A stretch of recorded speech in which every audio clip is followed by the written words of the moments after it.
Friends, இப்போ நம்ம பார்க்க போகிறது குரூப் 2 2A சிலபஸில் ஹிஸ்ட்ரியில் சிந்து சமவெளி நாகரிகம் அப்படிங்கிற டாபிக் கீழே இருக்கிற லெசன்ஸை வந்து நம்ம பார்த்துட்ருக்கோம். ஏற்கனவே பார்த்தோம் அப்படின்னா 6th ஸ்டாண்டர்டில் இருக்கக்கூடியது 9th ஸ்டாண்டர்டில் இருக்கக்கூடியதை நம்ம வந்து பார்த்தாச்சு. இன்றைக்கி பார்த்தோம் அப்படின்னா 11th ஸ்டாண்டர்டில் இருக்கக்கூடிய சிந்து சமவெளி நாகரிகம் அப்படிங்கிறத பார்க்கலாம். 11th ஸ்டாண்டர்டில் பார்த்தோம் அப்படின்னா நமக்கு லெசன் 1ல் பேஜ் நம்பர் 11ல் வந்து 1.4 மட்டும் நம்ம பார்த்தா போதும். 1.4ல் வந்து கொடுத்துருப்பாங்க. லெசன் பார்த்தோம் அப்படின்னா பண்டைய இந்தியா தொடக்கம் முதல் சிந்து நாகரிகம் வரை அப்படின்னு கொடுத்துருப்பாங்க. அதில் நம்ம சிந்து நாகரிகம் மட்டுமே பார்த்தா போதும். சிந்து நாகரிகம் அப்படிங்கிறது பார்த்தோம் அப்படின்னா 1.4ல் மட்டும் கொடுத்துருப்பாங்க.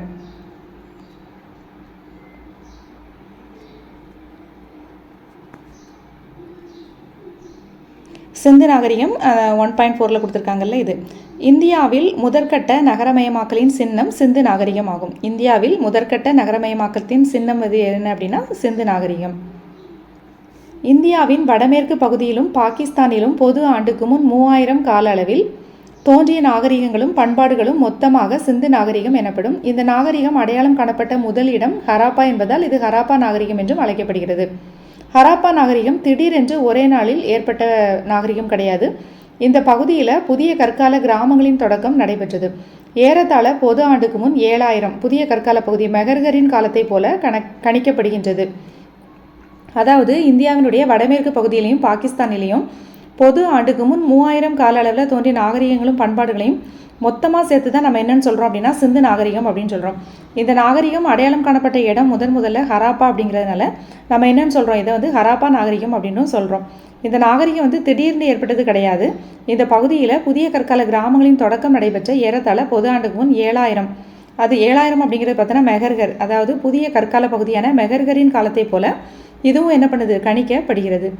இதில் பார்த்தோம் அப்படின்னா தொடக்க கால ஹராப்பா அப்படிங்கிறது பார்த்தோன்னா பொது ஆண்டுக்கு முன் 3000லேருந்து 2600. இது வந்து முக்கியமானது, இது பார்த்து வச்சுக்கணும். தொடக்க கால ஹராப்பா அப்படிங்கிறது 3000லேருந்து 2600. முதிர்ச்சி அடைந்த ஹராப்பா அப்படிங்கிறது 2600லேருந்து 1900. பிற்கால ஹராப்பா அப்படிங்கிறது 1900லேருந்து 1700 வரைக்கும். ஹராப்பாவிற்கு முதலில் பொது ஆண்டு கிபி 1826 வருகை தந்தவர் யார் அப்படின்னா சார்லஸ் மேசன்.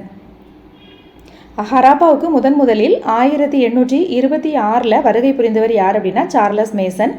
1831 அம்ரி என்னும் ஹராப்பா பண்பாட்டோடு தொடர்புடைய இடத்திற்கு யார் வந்தாங்க அப்படின்னா அலெக்சாண்டர் பர்னஸ் அப்படிங்கிறவர் வருகை புரிந்தார். 1931 ஹராப்பா பண்பாட்டோடு தொடர்புடைய அம்ரி அப்படிங்கிற இடத்திற்கு யார் வந்தாங்க அப்படின்னா அலெக்சாண்டர் பர்னஸ் அப்படிங்கிறவர் வந்தார். லாகூரிலிருந்து முல்தானுக்கு ரயில் பாதை அமைப்பதற்காக ஹராப்பா அளிக்கப்பட்டது. எதுக்காக வந்து அந்த ஹராப்பா வந்து அளிக்கப்பட்டது அப்படின்னா லாகூரிலிருந்து முல்தான், நமக்கு வந்து 6th புக்கில் என்ன கொடுப்பாங்கன்னா லாகூரிலிருந்து கராச்சின்னு கொடுத்துருப்பாங்க. இது ரெண்டுமே ஒன்று தான். லாகூரிலிருந்து முல்தானுக்கு ரயில் பாதை அமைப்பதற்காக என்ன பண்ணிட்டாங்க ஹராப்பா வந்து அளிக்கப்பட்டது. இந்த பகுதியிலிருந்து ஒரு முத்திரை இந்திய தொல்லியல் அளவீட்டு துறையின் முதல் அளவையரான அலெக்சாண்டர் கன்னிங்ஹாமுக்கு கிடைத்தது. இந்த பகுதியிலிருந்து ஒரு முத்திரை வந்து கிடைத்தது. அவர் யாருக்கு அப்படின்னா அலெக்சாண்டர் கன்னிங்ஹாம். அவர் யார் அப்படின்னா இந்திய தொல்லியல் அளவீட்டு துறையின் முதல் அளவையர். அப்போ இந்திய தொல்லியல் அளவீட்டு துறையின் முதல் அளவையர் யாருன்னு கேட்டாங்க அப்படின்னா அலெக்சாண்டர் கன்னிங்ஹாம். 1853 1856 1875 அவர் ஹராப்பாவை பார்வையிட்டார். அவர் வந்து 3 டைம் வந்து ஹராப்பா வந்து பார்வையிட்டிருக்காரு. எப்போல்லாம் அப்படின்னா 1853 1856 1875. அடுத்து பார்த்தோம் அப்படின்னா ஹராப்பாவின் முக்கியத்துவத்தையும் அதன் நாகரிகத்தையும் உணர்ந்து அங்கு ஆய்வு நடத்த காரணமாக இருந்தவர் யாருன்னா சர் ஜான் மார்சல். அப்போது ஹராப்பாவினுடைய ஃபஸ்ட்டு வந்து பார்வையிட்டவர் யார் அப்படின்னா ஃபஸ்ட்டு வந்து யார் வரார் சார்லஸ் மேசன் அப்படிங்கிறவர் வந்து 1826 வராரு. அதுக்கப்புறம் பார்த்தோம் அப்படின்னா அம்ரி அப்படிங்கிற இடத்த வந்து பார்வையிட்டவர் யாருன்னா 1831 அலெக்சாண்டர் பர்னஸ் அப்படிங்கிறவர் வந்து வராரு. அடுத்து பார்த்தோன்னா இந்திய தொல்லியல் அளவீட்டு துறையின் முதல் அளவையரான அலெக்சாண்டர் கன்னிங்ஹாம் வந்து ஹராப்பாவை 3 முறை வந்து பார்த்துருக்காரு. எப்போல்லாம் அப்படின்னா 1853 56 75 வந்து பார்த்துருக்கிறாரு. அதுக்கப்புறம் பார்த்தோம் அப்படின்னா ஹராப்பாவின் முக்கியத்துவத்தையும் அதன் நாகரிகத்தையும் உணர்ந்து அங்கே ஆய்வு நடத்த காரணமாக இருந்தவர் யார் அப்படின்னா சர் ஜான் மார்சல். அவர் தான் வந்து என்ன பண்ணார் ஆய்வு நடத்த காரணமாக இருந்தவர். ஆய்வு நடத்த காரணமாக இருந்தவர்னு கேட்டாங்கன்னா சர் ஜான் மார்சல். இவர் இந்திய தொல்லியல் துறையின் இயக்குநராக பொறுப்பேற்ற நிகழ்வு இந்திய வரலாற்றில் ஒரு திருப்பு முனை எனலாம். இந்திய தொல்லியல் அளவீட்டு துறையின் முதல் அளவையர் அப்படின்னு கேட்டாங்கன்னா அலெக்சாண்டர் கன்னிங்ஹாம். இந்திய தொல்லியல் துறையின் இயக்குனர் யாருன்னு கேட்டாங்க அப்படின்னா சர் ஜான் மார்சல். ஆய்வு நடத்த காரணமாக இருந்தவர் யாருன்னு கேட்டாங்கனாலும் சர் ஜான் மார்சல். ஆய்வு நடத்த காரணமாக இருந்தவரும் தொல்லியல் துறையினுடைய இயக்குனரும் யார் அப்படின்னா சர் ஜான் மார்சல். தொல்லியல் அளவீட்டுத் துறையின் முதல் அளவையர் யார் அப்படின்னு கேட்டாங்கன்னா அலெக்சாண்டர் கன்னிங்ஹாம். அடுத்து பார்த்தோன்னா 1940 REM வீலர் அப்படிங்கிறவர் ஹராப்பாவில் வந்து அகழாய்வுகள் நடத்தினார். இந்திய பிரிவினைக்கு பிறகு ஹராப்பா நாகரிக பகுதியில் பெரும்பாலான இடங்கள் பாகிஸ்தானுக்கு உரியதாகிவிட்டன. அடுத்து பார்த்தோன்னா 1940 REM வீலர் அப்படிங்கிறவர் ஹராப்பாவில் அகழாய்வுகளை நடத்தினார்.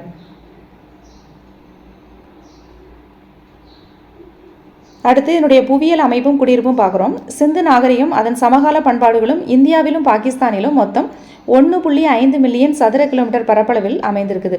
இந்த எல்லைகள் வந்து நம்ம தெரிஞ்சிருக்கணும், பொறுத்துகளை கூட கேட்பாங்க. மேற்கில் பார்த்தீங்கன்னா மேற்கில் பாகிஸ்தான் ஈரான் எல்லையில் அமைந்துள்ள சட்கா ஜெண்டர் அப்படிங்கிற குடியிருப்புகள். மேற்கு பகுதியில் பார்த்தோம் அப்படின்னா சட்கா ஜெண்டர்.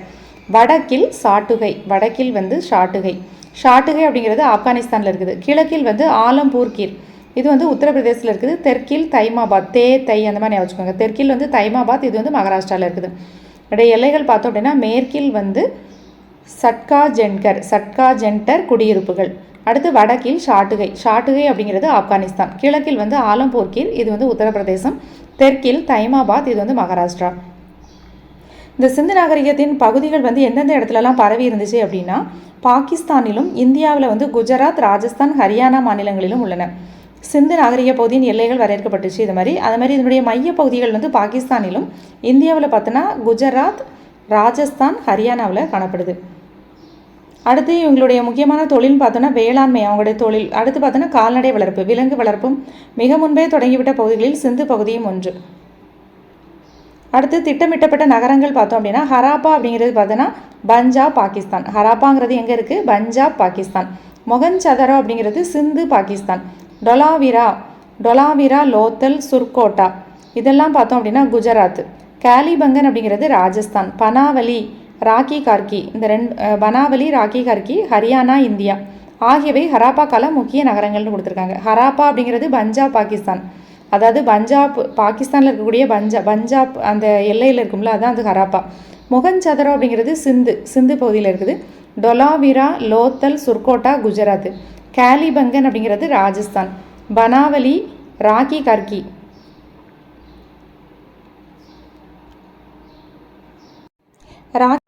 அப்படிங்கிறது ஹரியானா. ராக்கி கார்கிங்கிறது இவை வந்து ஹராப்பா கால முக்கிய நகரங்கள். அரண்களால் பாதுகாக்கப்பட்டும் தன்மை, நன்கு திட்டமிட்ட தெருக்கள், சந்துக்கள், கழிவுநீர் வசதி ஆகியவை ஹராப்பா நகரத்தின் முக்கிய குறிப்பிடத்தக்க கூறுகள். இது பார்த்தோன்னா எல்லா புக்லையுமே கொடுத்துருப்பாங்க. அதே மாதிரி ஹராப்பா மக்கள் கட்டுமானத்துக்கு என்ன செங்கற்களை பயன்படுத்தினாங்கன்னா சுட்ட செங்கற்கள், சுடாத செங்கற்கள் ரெண்டையுமே வந்து பயன்படுத்தியிருப்பாங்க. இது வந்து நம்ம எதுக்கு தெரிஞ்சுக்கிறோம் அப்படின்னா கூற்று காரணத்தில் வந்து சுடாத, அதாவது ஏதாவது ஒன்று மட்டும் கொடுத்துருப்பாங்க, சுட்ட செங்கற்கள் மட்டும் கொடுத்துருப்பாங்க. இப்போ ரெண்டுமே பயன்படுத்தினாங்க அப்படிங்கிறத நம்ம தெரிஞ்சுக்கணுங்கிறக்காக இதை சொல்கிறேன். ஹராப்பா மக்கள் வந்து கட்டுமானத்துக்கு சுட்ட மற்றும் சுடாத செங்கற்களை பயன்படுத்தினாங்க. நகரங்கள் சட்டக வடிவமைப்பை கொண்டிருந்தன. சட்டக வடிவமைப்பு.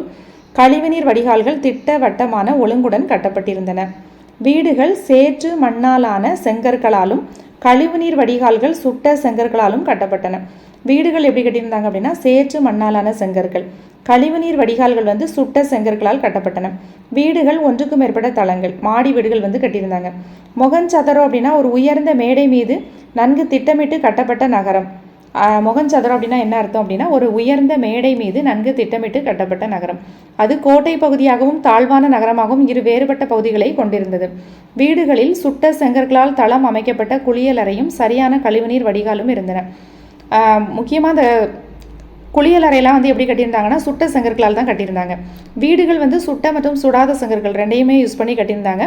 ஆனால் குளியலறை பார்த்தோம் அப்படின்னா சுட்ட செங்கற்களால் தான் கட்டியிருந்தாங்க. அதே மாதிரி வீடுகளில் மேல் தளம் இருந்துச்சு, படிக்கட்டுகள் வந்து அதில் அமைச்சிருந்தாங்க, பல அறைகள் இருந்துச்சு. அதே மாதிரி பார்த்தோன்னா ஒரு முற்றம், முன்னாடி வந்து பல வீடுகளும் சுற்றிலும் அறைகளுடன் ஒரு முற்றம் வந்து இருந்தது. நகரத்தின் கோட்டை பகுதி முக்கியத்துவம் வாய்ந்த இருப்பிடத்துக்கான அமைப்புகளுடன் காணப்படுகிறது. இதை பொதுமக்களோ மக்களில் குறிப்பிட்ட சிலரோ பயன்படுத்தியிருக்கலாம் அப்படின்னு சொல்கிறாங்க. மொகஞ்சதராவில் உள்ள ஒரு கட்டடம் வந்து சேமிப்பு கிடங்கு. இதே மாதிரி மொகஞ்சதராவில் வந்து ஒரு கட்டடம் இருக்குது, அது சேமிப்பு கிடங்காக அடையாளம் காணப்படுகிறது. அதே மாதிரி பெருங்குளம் ஒன்று காணப்பட்டுச்சு. அது பார்த்தோன்னா குளத்தின் 4 பக்கங்களிலும் உள்ள நடைபாதை வடக்கு பக்கத்திலும் தெற்கு பக்கத்திலும் படிக்கட்டுகளும் அமைந்திருந்தது. நடைபாதையின் அருகே பல அறைகளும் காணப்பட்டன. அதான் போட்டிருப்பாங்க நமக்கு அந்த புக்கில் கொடுத்துருப்பாங்க. சிக்ஸ்த்து புக்கில் எப்படி இருக்கும் அப்படின்னா 3 பக்கம் என்ன இருந்துச்சு அப்படின்னு சொல்லியிருந்தாங்கன்னா அறைகள் வந்து காணப்பட்டது அப்படின்னு சொல்லியிருப்பாங்க. தெற்கு பக்கம் அதாவது வடக்கு தெற்கு பக்கத்தில் படிக்கட்டுகள் அமைஞ்சிருப்பாங்க. அதே மாதிரி 3 பக்கம் வந்து அறைகள் காணப்பட்டது அப்படின்னு கொடுத்துருப்பாங்க. நடைபாதையின் அருகே பல அறைகள், இங்கே வந்து பல அறைகளும் உண்டுன்னு கொடுத்துருக்காங்க. அதன் சுவர்கள் வந்து ஜிப்சம் செறிந்த சுண்ணாம்பு சாந்தால் பூசப்பட்டு நீர் புகாதபடி இருந்தன. அதே மாதிரி அந்த கட்டுமானத்தில் கழிவுநீர் வடிகால் வசதி இருந்துச்சு. பெருங்குளம் சடங்குகளுடன் தொடர்புடைய நீராடல் நிகழ்வுகளுக்கு பயன்படுத்தப்பட்டிருக்கலாம் அப்படின்ட்டு சொல்லப்படுது. அடுத்து அவங்களுடைய பொருளாதாரம் வாழ்வாதாரம் எப்படி இருந்துச்சு அப்படின்னா, வேளாண்மை வந்து முக்கிய ஆதாரமாக இருந்துச்சு. அவங்களுடைய தொழில் வந்து வேளாண்மை, அதுக்கடுத்து கால்நடை மேய்த்தல் இருந்துச்சு. கோதுமை, பார்லி, அவரை வகைகள், கொண்டை கடலை, எள், பல்வேறு வகையான திணை வகைகள் உள்ளிட்ட பயிர்களை வந்து என்ன பண்ணாங்க, இவங்க வந்து பயிரிட்டாங்க. ஹராப்பா மக்கள் என்ன பயிரிடல் முறையினை வந்து பின்பற்றினாங்க அப்படின்னா, இரட்டை பயிரிடல் முறையினை பின்பற்றினாங்க. வேளாண்மையில் கிடைத்த உபரி வருவாய் வந்து முக்கியமான பல செயல்பாடுகளுக்கு ஆதாரமாக இருக்குது. அவங்களுடைய பயிரிடல் முறை பார்த்தோன்னா இரட்டை பயிரிடல் முறையினை வந்து பின்பற்றினாங்க. ஹராப்பா மக்கள் உழவுக்கு கலப்பையினை பயன்படுத்தினார்கள். நிலத்தை உழுது விதைக்கும் வழக்கத்தை அவர்கள் கொண்டிருக்கலாம் அப்படின்னு சொல்கிறாங்க. ஹராப்பா மக்கள் வந்து உழுவதற்கு கலப்பையை பயன்படுத்தினாங்க. நிலத்தை உழுது விதைக்கும் வழக்கம் வந்து அவர்களுக்கு இருந்திருக்கலாம்னு சொல்கிறாங்க. உழுத நிலங்களை வந்து நம்ம எங்கே பார்க்க முடியுது அப்படின்னா காலிபங்கனில் காண முடிகிறது. உழுத நிலம் வந்து எங்கே காண முடிகிறதுனா காலிபங்கன். பாசனத்திற்கு கால்வாய்களையும் கிணறுகளையும் பயன்படுத்தினாங்க. பாசனத்துக்கு கால்வாய்களும் கிணறுகளும் வந்து பயன்படுத்தினாங்க. அடுத்து விலங்குகள் பார்த்தோம் அப்படின்னா, ஹராப்பாவில் மேய்ச்சலும் ஒரு முக்கியமான தொழிலாக இருந்தது. செம்மறியாடு, வெள்ளாடு, கோழி உள்ளிட்ட பறவைகளை வளர்த்தார்கள். எருமை, பன்றி, யானை போன்ற விலங்குகள் குறித்த அறிவும் அவர்களுக்கு இருந்தது.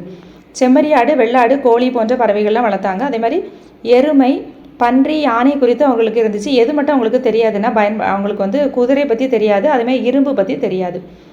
ஹராப்பாவில் மாடுகள் வந்து ஜெபு அப்படின்னு சொன்னாங்க. பெரிய உடலமைப்பை கொண்ட அந்த மாடுகள் வந்து அவங்களுடைய முத்திரைகளில் வந்து சித்தரிக்கப்பட்டிருக்குது. அடுத்து அவங்களுடைய கைவினை பொருட்கள் பார்த்தோம் அப்படின்னா, பொருளாதாரத்தில் கைவினை தயாரிப்பு ஒரு முக்கியமானதாக இருந்துச்சு. மணிகள், அணிகலன்கள் செய்தல், சங்கு வளையல்கள், உலோக வேலைகள் ஆகியவை அந்த மாதிரிப்பட்டதெல்லாம் கைவினை செயல்பாடுகளாக இருந்தன. கார்னீலியன் அப்படிங்கிறது மணி, கார்னீலியன்கிறது மணி. அடுத்து ஜாஸ்பர், கிறிஸ்டல் அப்படிங்கிறது படிகக்கல், ஸ்டீடைட் அப்படிங்கிறது நுரைக்கல் ஆகியவற்றிலும் செம்பு, தங்கம், தந்தம் ஆகிய உள்ளிட்ட சங்கு, பீங்கான், சுடுமண் ஆகியவற்றிலும் அணிகலன்களை செஞ்சாங்க. கார்னீலியன் அப்படின்னா மணி, ஜாஸ்பர், கிறிஸ்டல் அப்படின்னா படிகக்கல், ஸ்டீடைட் அப்படின்னா நுரைக்கல், இதிலெல்லாம் வந்து என்ன பண்ணாங்க, அணிகலன்கள் வந்து செஞ்சாங்க. இவங்க செஞ்ச அணிகலன்கள் வந்து அவங்களுடைய தேவைகளுக்கு போக மீதி வந்து மெசபடோமியாவுக்கு வந்து ஏற்றுமதி பண்ணாங்க. இது எப்படி நமக்கு தெரிஞ்சது அப்படின்னா, மெசபடோமியாவில் நடைபெற்ற அகழாய்வு மூலம் வந்து நமக்கு இது வந்து தெரிய வருது. அடுத்து இந்த பொருள் மற்றும் நகரம் கொடுத்துருப்பாங்க. இது ரொம்ப முக்கியமானது, இதை பார்த்துக்கணும். சங்கு அப்படிங்கிறது பார்த்தோன்னா நாகேஸ்வர், பாலக்கோட். சங்கு அப்படிங்கிறது நாகேஸ்வர், பாலக்கோட். வைடூரியம் அப்படிங்கிறது இது என்ன அப்படின்னா, ஹராப்பா நாகரிக பகுதிகளில் சில குறிப்பிட்ட கைவினைப் பொருட்கள் தயாரிப்பில் தேர்ச்சி பெற்றதாக உள்ளன. அத்தகைய பொருட்களும் அவற்றின் உற்பத்தி மையங்களும் கீழே உள்ள அட்டவணையில் கொடுத்துருக்காங்கன்னு சொல்லியிருக்காங்க. சங்குங்கிறது எங்கே நகரத்தில் உற்பத்தி பண்ணாங்கன்னா நாகேஸ்வர், பாலக்கோட். வைடூரியம் அப்படிங்கிறது ஷாட்டுகை. கார்னீலியன் மணி வந்து லோத்தல். ஸ்டீடைட் நுரைக்கல் வந்து தெற்கு ராஜஸ்தான். ஸ்டீடைட் நுரைக்கல் அப்படிங்கிறது தெற்கு ராஜஸ்தான். இது வந்து பொறுத்துகளை கேட்பாங்க. செம்பு அப்படிங்கிறது ராஜஸ்தான், ஓமன். செம்புங்கிறது ராஜஸ்தான், ஓமன். சங்கு அப்படிங்கிறது நாகேஸ்வர், பாலக்கோட். வைடூரியம் அப்படிங்கிறது ஷாட்டுகை. கார்னீலியன் மணி வந்து லோத்தல். ஸ்டீடைட் நுரைக்கல் வந்து தெற்கு ராஜஸ்தான். செம்பு அப்படிங்கிறது ராஜஸ்தான், ஓமன். மண்பாண்டங்கள் பார்த்தோன்னா அடர் சிவப்பும் கருப்பும் கலந்த வண்ணங்கள் பூசப்பட்டிருந்தன. நம்ம ஏற்கனவே பார்த்துருக்குறோம். சிவப்பு நிறத்தில் வந்து வண்ணம் பூசி அதுக்கு மேலே என்ன பண்ணாங்க, கருப்பு வண்ணத்தில் வந்து அதாவது ஏதாவது கைவினை ஏதாவது வரைகிறது, வண்ணங்கள் ஓவியங்கள் தீட்டுறது, அதெல்லாம் என்ன பண்ணாங்க அப்படின்னா கருப்பு வண்ணத்தில் வந்து பூசினாங்க. ஆனால் இந்த புக்கில் என்ன கொடுத்துருக்காங்க அப்படின்னா, மண்பாண்டங்கள் வந்து அடர் சிவப்பும் கருப்பும் கலந்த வண்ணம் பூசப்பட்டனன்னு கொடுத்துருக்காங்க. அகன்ற பாத்திரத்தை, அதாவது நமக்கு கூற்று காரணத்தில் எந்த மாதிரி கொடுத்துருக்காங்களோ அதுக்கு ஏற்றாப்புல நம்ம ஆன்சர் பண்ணுறதுக்காக இதை சொல்கிறேன். ஹராப்பா மக்கள் வந்து அன்றாட தேவைகளுக்கு பல வகைப்பட்ட மண்பாண்டங்களை பயன்படுத்தினர். அவை நன்கு சுடப்பட்டது. மண்பாண்டங்கள் எப்படி இருந்துச்சுன்னா சிவப்பும் கருப்பும் கலந்த வண்ணம் பூசப்பட்டிருந்தன. 6th புக்கில் நமக்கு என்ன கொடுத்துருக்காங்கன்னா, மண்பாண்டம் வந்து சிவப்பு வண்ணத்தில் இருக்கும். அதுக்கு மேலே அவங்க பண்ணக்கூடிய கலை வேலைப்பாடுகள் வந்து கருப்பு வண்ணத்தில் வந்து பண்ணாங்க அப்படின்ட்டு இருக்குது. ஆனால் 11th புக்கில் என்ன கொடுத்துருக்காங்கன்னா, அடர் சிவப்பும் கருப்பும் கலந்த வண்ணம் பூசப்பட்டிருந்தன அப்படின்னு கொடுத்துருக்காங்க. நமக்கு கொஸ்டினில் எந்த மாதிரி கேட்காங்களோ அதுக்கு ஏற்றாப்புல நம்ம வந்து ஆன்சர் பண்ணிக்கணும். இதுக்கு அகன்ற பாத்திரத்தை வைப்பதற்கான தாங்கி, நீரை சேர்த்து வைக்கும் கலன், துளைகளுடன் கூடிய கலன், கையில் ஏந்துவதற்கு சிறிய பிடியுடன் கூடிய கோப்பை, நுனி சிறுத்தும் தாங்கும் பகுதி நன்கு அகன்றும் உள்ள கோப்பைகள், தட்டுகள், கிண்ணங்கள். அதே மாதிரி பார்த்தோன்னா அரச இலைகள், மீன் செதில்கள், ஒன்றை ஒன்று வெட்டி கொள்ளும் வட்டங்கள், பக்கவாட்டில் பட்டைகள், வடிவியல் கூறுகள், தாவரங்கள், இந்த மாதிரி அதில் வந்து என்ன பண்ணியிருந்தாங்க, வண்ணங்கள் வந்து தீட்டியிருந்தாங்க. அதே மாதிரி ஹராப்பா நாகரிகத்தை சேர்ந்த மண்பாண்டங்கள் நன்கு சுடப்பட்டதாகவும் நுட்பமான வேலைப்பாடு கொண்டதாகவும் இருக்கின்றன. இதுதான் அவங்களுடைய மண்பாண்டங்கள். ஹராப்பா நாகரிகம் வந்து வெண்கல கால நாகரிகம். ஹராப்பா நாகரிகம் என்ன நாகரிகம் அப்படின்னா ஒரு வெண்கல கால நாகரிகம். வேளாண்மைக்கும் கைவினைப் பொருட்கள் உற்பத்திக்கும் பல வகைப்பட்ட கருவிகள் அவர்களுக்கு தேவைப்பட்டன. அதில் பார்த்தோன்னா ஒரு வகை படிக கல்ல கத்திகள், செம்பு பொருட்கள், எலும்பு மற்றும் தந்தத்திலான கருவிகள் வந்து பயன்படுத்தப்பட்டன. ரோரி செட் எனப்படும் படிக கல்லில் செய்யப்பட்ட கத்திகளை ஹராப்பா மக்கள் பயன்படுத்தினாங்க. அவங்க பயன்படுத்தின கத்தி பார்த்தோன்னா எதில் செஞ்சாங்க அப்படின்னா ரோரி செட் அப்படிங்கிற படிக கல்லில் செய்யப்பட்ட கத்தி. அம்பு, ஈட்டி, கோடாரி, மழுங்கல் முனை கோடாரி இதெல்லாம் வந்து ஆயுதங்களாக பயன்படுத்தினாங்க. ஆனால் அவங்க வந்து இரும்பின் பயனை வந்து அறிந்திருக்கவில்லை. ரோரி செட் அப்படிங்கிறது படிவு பாறை. இது பாகிஸ்தானில் உள்ள ரோரி பகுதியில் காணப்படுது. ஹராப்பா மக்கள் கத்திகளும் பிற கருவிகளும் செய்வதற்காக இந்த ரோரி அப்படிங்கிறத அவங்க யூஸ் பண்ணி செஞ்சாங்க. அதே மாதிரி அவங்களுடைய துணிகள், அணிகலன்கள் பார்த்தோம் அப்படின்னா துணியாலான ஆடைகள் தான் வந்து அணிஞ்சாங்க. கல்லால், உலோகத்தாலான அணிகலன்கள் வந்து அணிஞ்சாங்க. பருத்தி, பட்டு குறித்த அறிவு வந்து அவர்களுக்கு இருந்தது. அடுத்து பார்த்தோன்னா சுடுமண் பொம்மை, மதகுரு போல் தோற்றமளிக்கும் உருவம் போல பூ வேலைப்பாடு கொண்ட மேலாடை அணிந்துள்ளதை நம்ம வந்து பார்க்குறோம். நடமாடும் பெண் சிலையின் முழங்கையின் மேல் பகுதி வரை வளையல்கள் வந்து காணப்படுது. இதெல்லாம் வந்து அவங்க யூஸ் பண்ணிவிட்டு அதுக்கப்புறம் இது அதிகமாக அவங்க தயாரிக்கிறத என்ன பண்ணாங்க, மெசபடோமியாவுக்கு வந்து என்ன பண்ணாங்க, ஏற்றுமதி பண்ணாங்க. ஹராப்பா மக்களுக்கு மெசபடோமியாவுடன் தான் என்ன இருந்துச்சு, நெருக்கமான வணிக தொடர்பு இருந்தது. சுமேரிய நாகரிகம் நிலவிய ஓமன், பக்ரைன், ஈரான், ஈராக் ஆகிய இடங்களில் ஹராப்பாவை சேர்ந்த முத்திரைகளும் பொருட்களும் கிடைத்துள்ளன. சுமேரிய நாகரிகம் நிலவிய ஓமன், பக்ரைன், ஈரான், ஈராக் ஆகிய இடங்களில் ஹராப்பாவை சேர்ந்த முத்திரைகளும் பொருட்களும் வந்து கிடைத்துள்ளன.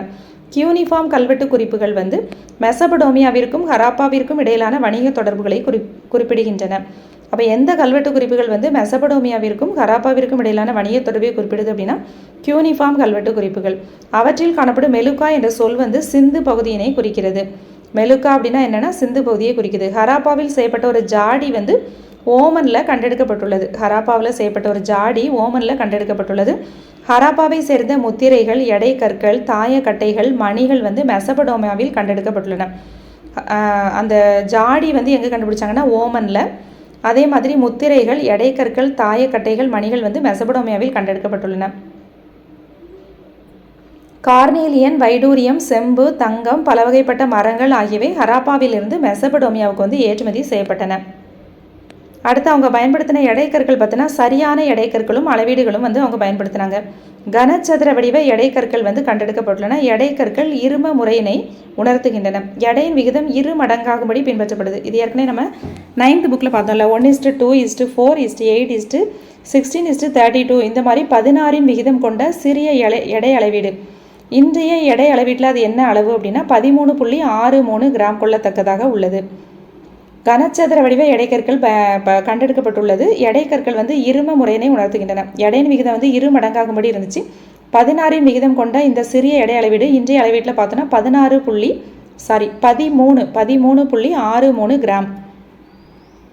அடுத்து பார்த்தோன்னா ஹராப்பா மக்கள் இன்றைய அளவீட்டில் 1 இன்ச் அப்படிங்கிறது 1.75 சென்டிமீட்டர் கொள்ளத்தக்க விதத்தில் அளவுகோலையும் பயன்படுத்தினாங்க. 1 இன்ச் அப்படிங்கிறது எவ்வளோன்னா 1.75 சென்டிமீட்டர். எடைக்கற்கள் என்ன வடிவத்தில் இருந்தது அப்படின்னா கனச்சதுர வடிவத்தில் படிக கல்லில் செய்யப்பட்டிருந்தது. இரும முறை அது வந்து இது எதுக்காக யூஸ் பண்ணியிருக்கலாம் அப்படின்னா அவங்க எடைகளையும் உலோகங்கள், அணிகலன்களை அளவிடுவதற்காக யூஸ் பண்ணியிருக்கலாம். கனச்சதுர வடிவத்தில் படிக கல்லில் செய்யப்பட்டது அந்த எடைக்கற்கள். அவங்களுடைய முத்திரைகள், எழுத்து முறையெல்லாம் எப்படி இருந்ததுன்னா ஸ்டீடைட், செம்பு, சுடுமண், தந்தம் போன்றவற்றிலான முத்திரைகள் வந்து ஹராப்பா நாகரிக பகுதியில் வந்து கண்டெடுக்கப்பட்டிருக்குது. ஹராப்பா எழுத்து முறையினை இன்றளவும் நம்மால் என்ன பண்ண முடியல, விளங்கி கொள்ள முடியவில்லை. 5000க்கும் மேற்பட்ட எழுத்து தொடர்கள் வந்து ஆவணப்படுத்தப்பட்டிருக்கு. ஆனால் அதை வந்து நம்மளால் சரியாக புரிஞ்சிக்க முடியல. ஹராப்பாவில் கிடைத்தவற்றில் மிக நீளமானதாக கருதப்படும் எழுத்து தொடர் வந்து 26 குறியீடுகளை கொண்டது. ஹராப்பாவில் கிடைத்த மிக நீளமான எழுத்து தொடர் பார்த்தீங்கன்னா 26 குறியீடுகளை கொண்டது. இதெல்லாம் ஏன் யூஸ் பண்ணாங்க அப்படின்னா போக்குவரத்துக்கு உட்படும் பொருட்கள் மீது குறியிட்டு அடையாளப்படுத்தப்படுவதற்காக முத்திரைகள் பயன்படுத்தப்பட்டிருக்கலாம். பொருட்களின் உரிமையாளரை குறிப்பதற்கும் அவைகள் பயன்படுத்தப்பட்டிருக்கலாம். அதே மாதிரி பார்த்தோம் அப்படின்னா மத குரு அரசன் வந்து கண்டெடுத்திருக்காங்க. ஸ்டீடைட் கல்லில் அமைந்த மதகுரு, செம்பாலான நடமாடும் பெண், இந்த ரெண்டுமே எங்கே கண்டுபிடிச்சிருக்காங்கன்னா மொகஞ்சதரவில் கண்டெடுக்கப்பட்டுள்ளன. அந்த மதகுரு அரசர் அந்த சிலை பார்த்தோன்னா ஸ்டீடேட் அப்படிங்கிற கல் செய்யப்பட்டது. நடமாடும் பெண் சிலை வந்து செம்பில் வந்து செய்யப்பட்டது. அது மாதிரி வண்டிகள், பொம்மைகள், கிளுக்கிழுப்பைகள், சக்கரம், பம்பரம், சதுரங்க காய்கள், கட்டைகள், விளையாட்டுப் பொருட்கள் இதெல்லாம் வந்து இவங்களுடைய பொழுதுபோக்கு வந்து நம்ம பொழுதுபோக்கு விளையாட்டுகளுக்கு சான்றாக இருக்குது. அவங்களுடைய நம்பிக்கைகள் பார்த்தோன்னா அவங்க இயற்கையை வழிபட்டாங்க. அரச மரம் வந்து வழிபாட்டுக்குரியதாக இருந்திருக்கலாம் அப்படின்னு சொல்கிறாங்க. அதே மாதிரி சுடுமண் உருவங்கள்லாம் செஞ்சு இருந்தாங்க. அதை பார்த்தோன்னா தாய் தெய்வம், அதை பெண் தெய்வம் போல் தெரியுது. அதெல்லாம் பார்த்தா கேலிபங்கனில் வேள்வி பீடங்கள் வந்து அடையாளம் காணப்பட்டுள்ளன. எங்கே வந்து வேள்வி பீடங்கள் அடையாளம் காணப்பட்டுள்ளன அப்படின்னா கேலிபங்கனில். ஹராப்பா மக்கள் இறந்தோரை புதைத்தனர்.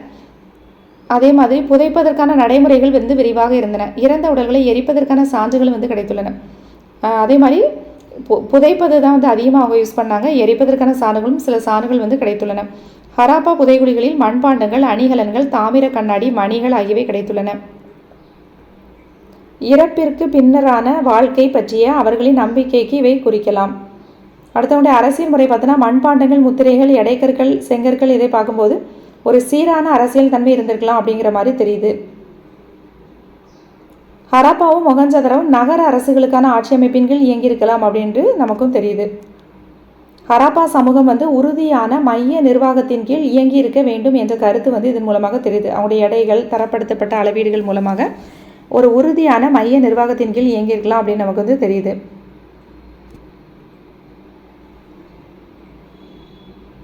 அதே மாதிரி பார்த்தோன்னா சிந்து நாகரிகமும் சமகால பண்பாடுகளும் பார்க்குறோம். மேய்ச்சல் சமூக மக்கள், வேளாண்மை செய்வோர், வேட்டையாடிகள், உணவு சேகரிப்போர் போன்றவை உள்ளடக்கிய பல குழுக்கள் வந்து சிந்து பகுதியில் வந்து இருந்தாங்க. அதாவது ஒவ்வொரு தொழில் செய்கிறவர்களும் என்ன பண்ணாங்க, இந்த சிந்து பகுதியில் வந்து இருந்தாங்க அப்படிங்கிறது இருந்திருக்கிறாங்க. சிந்து நாகரிகமும் தமிழ் நாகரிகமும் பார்த்தோன்னா முதல் நகரமயமாக்கத்தின் வெளிப்பாடு வந்து சிந்து நாகரிகம்தான். சிந்து எழுத்துக்களை இன்று வரைக்கும் நம்மால் என்ன பண்ண முடியல, விளங்கி கொள்ள முடியவில்லை. தமிழகத்தை சேர்ந்த பழந்தமிழகத்தை சேர்ந்த ஊர்களான அரிக்கமேடு, கீழடி, உறையூர் போன்றவை இந்தியாவில் நடந்த இரண்டாம் நகரமயமாக்கத்தின் பகுதிகள் அப்படின்னு சொல்கிறாங்க. புதிய கற்கால பண்பாடுகளுடன் மேய்ச்சல் மற்றும் கலப்பை சார்ந்த வேளாண்மையிலும் ஈடுபட்டு வந்தன. புதிய கற்கால பண்பாடு அப்படிங்கிறது எங்கே பரவி இருந்தது அப்படின்னா காஷ்மீர், கங்கை சமவெளி ஆகிய வட இந்திய பகுதிகளிலும், மத்திய இந்தியாவிலும், கிழக்கு இந்தியாவிலும் பரவியிருந்த போது தக்காணத்திலும் மேற்கு இந்தியாவிலும் செம்புகால பண்பாடு நிலவியிருந்தது. புதிய கற்கால பண்பாடு பார்த்தோன்னா காஷ்மீர், கங்கை சமவெளி வட இந்தியாவிலையும், மத்திய இந்தியாவிலும், கிழக்கு இந்தியாவிலும் பரவியிருந்த போது தக்காணத்திலையும் மேற்கு இந்தியாவிலும் செம்புகால பண்பாடு வந்து நிலவியதாக சொல்கிறாங்க. இதனுடைய வீழ்ச்சி பார்த்தோன்னா ஏறத்தாழ 1900 வந்து சிந்து சமவெளி நாகரிகம் வந்து வீழ்ச்சி அடைந்தது.